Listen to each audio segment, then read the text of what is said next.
ভাই, অস্ট্রেলিয়াতে যখন আমি এই ফুটপাত দিয়ে হাঁটি, মানে তখন আমার কাছে মনে হয় মাথার ভিতরে খিদির বিদির করে ভাই, বুঝলেন? আর এই দেশের মানুষজনের মানে বুদ্ধি, এই দেশের মানুষজনের ধরেন ইকোনমিক সেন্স, বিজনেস সেন্স একেবারেই নাই। যখনই আমি এই ফুটপাত দিয়ে হাঁটি আমি খুবই হতাশ হই। এখন বলেন যে ভাই, ফুটপাত দিয়ে হাঁটলে আমার হতাশ হওয়ার কি আছে?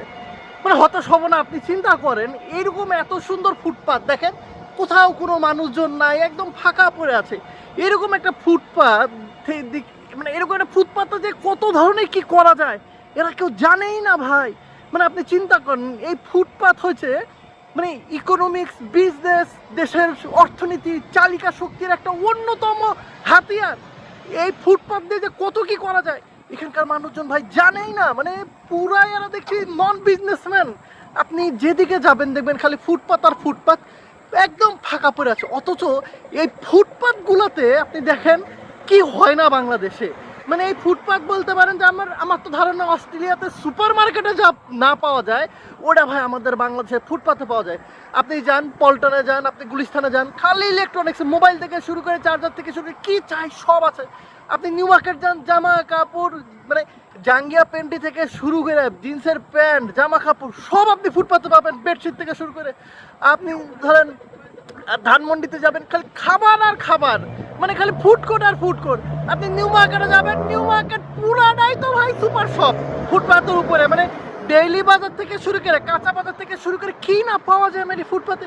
মানে আপনি চিন্তা করেছেন ফুটপাত কত গুরুত্বপূর্ণ একটা জিনিস আমাদের ডেইলি লাইফে, আর এরা ফুটপাতকে ফাঁকা রেখে দিয়েছে। মানে কি যে হাস্যকর ভাইরে ভাই।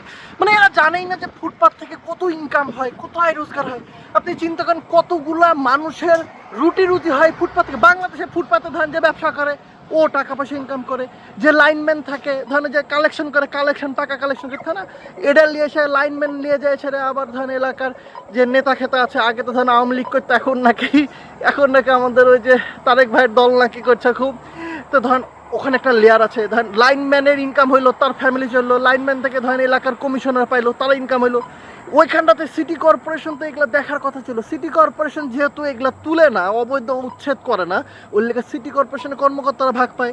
ওদের সিটি কর্পোরেশনের কর্মকর্তাদের দেখেন, তাদের ফ্যামিলি মেম্বাররা কত আরাম আয়েশে থাকে, কত ভালো থাকে তারা। তাদের দেখেন যে এই ফুটপাতের কত অবদান।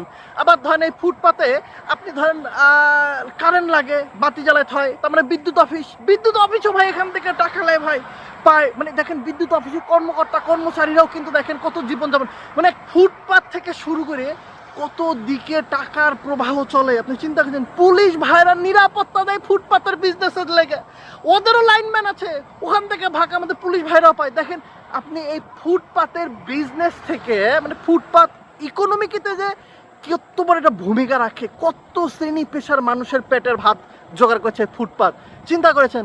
আর অস্ট্রেলিয়া এইখানকার এই ব্রিসবেন সিটি কাউন্সিলের বা পুলিশ বা এখানকার যারা ঊর্ধ্বতন কর্মকর্তারা, এরা কিচ্ছু বুঝে না, এরা জানেই না যে এখানে অর্থনীতির কত বড় একটা চালিকা, একটা শক্তি এখানটাতে আছে।